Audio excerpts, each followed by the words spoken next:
Madame la Présidente, Madame la Vice-présidente, chers collègues, l'environnement, trop longtemps délaissé ou instrumentalisé par l'ancienne majorité, n'a jamais été réellement au cœur des préoccupations de la politique régionale de l'Île-de-France.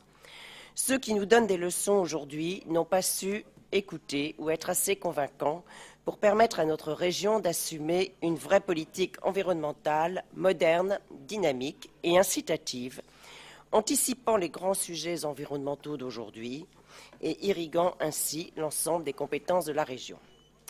Mes chers collègues, il aura fallu attendre une majorité de droite pour que les choses changent, pour que l'environnement prenne enfin toute sa place au cœur de notre région. Après un budget 2016 de transition, notre budget 2017 prend son envol et l'environnement devient enfin un des axes prioritaires de notre politique régionale. Ce budget est le reflet d'une politique environnementale responsable et ambitieuse. Responsable car nous poursuivons et assumons les efforts de la diminution du fonctionnement engagés dès 2016. Cet effort nécessaire est également imposé dans nos territoires, nos communes, nos intercommunalités et départements. L'État diminue ses dotations aux collectivités tout en redistribuant des compétences qu'il ne peut plus assumer financièrement. Nous devons donc être responsables et faire plus avec moins. Cette règle s'applique également aux organismes associés, tout comme aux associations. Oui, nous assumons une politique de contractualisation et non plus une politique d'adhésion. Oui, nous voulons que les associations à qui nous attribuons des subventions s'engagent sur des missions spécifiques liées aux compétences de la région. Ce n'est pas insultant à leur égard, c'est responsable, c'est juste responsable et cohérent. Ce budget est aussi et surtout ambitieux car nous assumons une politique régionale basée sur l'investissement. En effet, si nous ne devions retenir qu'un seul chiffre, c'est celui de 35,6% d'augmentation par rapport à 2016, 86 millions d'euros du jamais vu sur le secteur environnement. Cela témoigne d'une vraie conscience environnementale de la majorité régionale, mais également d'une volonté politique et d'une stratégie affirmée dont les principaux projets d'investissement pour 2017 portent sur des sujets essentiels pour les Franciliens. Le développement de la végétalisation des villes franciliennes pour 5 millions d'euros, une région propre avec le fonds de propreté pour 4 millions d'euros, l'amélioration de la qualité de l'air qui est un enjeu majeur de santé publique, nous le voyons encore aujourd'hui avec l'augmentation des pics de pollution, le budget 2017 de 8 millions d'euros est en augmentation. C'est 13 fois plus qu'en 2015, hors mesure du secteur transport.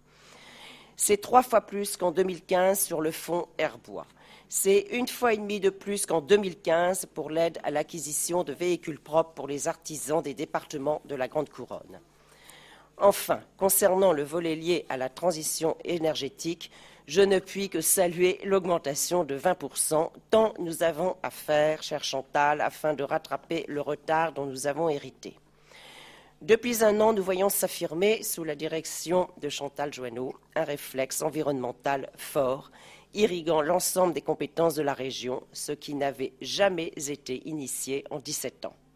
Cette volonté de transversalité est une démarche totalement innovante. Elle permet d'affirmer que l'environnement est bien au cœur des préoccupations de nos différentes actions, que ce soit dans les secteurs des transports, du logement, des lycées, de l'agriculture, de l'aménagement ou encore de la santé. Le jaune budgétaire élaboré ici afin d'appréhender réellement l'impact des enjeux environnementaux sur l'ensemble des politiques régionales.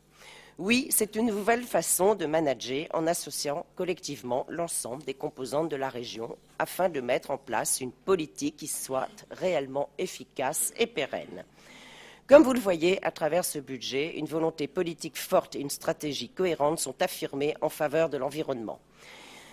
L'environnement ne doit plus être un prétexte politique pour certains élus d'une gauche soi-disant bien pensante qui, à grands coups de communication, se servent de ce sujet pour passer en force leurs projets d'aménagement. Je pense bien sûr à la piétonisation des voies sur berge, dont les derniers rapports montrent une dégradation de la qualité de l'air, une augmentation des nuisances sonores, et je ne parle même pas de l'augmentation des temps de trajet. Il faut cesser de se servir de l'environnement comme d'une caution politique. Les enjeux liés à l'environnement sont trop importants pour notre région. Il faut concrètement agir dans l'intérêt général des Franciliens, c'est ce qu'ils attendent de nous. C'est un enjeu de santé publique, avec notamment la question de la qualité de l'air dont nous sommes chefs de file et nous agissons en ce sens avec, je le rappelle, je sais que ça vous ennuie, mais je vous le rappelle quand même, un budget 13 fois plus important qu'en 2015. S'ajoutent 11 millions d'euros programmés au budget pour lutter contre le bruit, autre sujet de santé publique. Une politique environnementale efficace, c'est également un levier pour améliorer le cadre de vie des Franciliens. Nouvelle stratégie de végétalisation de nos communes via le plan vert, lutte contre les dépôts sauvages via le fonds de propreté, engagement vers le zéro déchet via le nouveau plan déchets. Telles sont nos priorités pour 2017.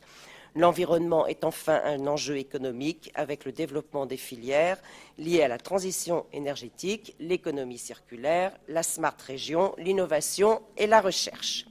Pour notre groupe, ce budget correspond parfaitement aux triples défis auxquels notre politique environnementale régionale doit répondre sur les questions de santé publique, sur l'amélioration du cadre de vie et sur les enjeux économiques en lien avec l'innovation énergétique. Madame la Présidente, chère Chantal, vous l'avez compris, le groupe LR votera favorablement pour ce budget, car il s'agit aujourd'hui d'une étape majeure dans la mise en œuvre de notre engagement de campagne, faire de l'Île-de-France la première écorégion d'Europe. Je vous remercie.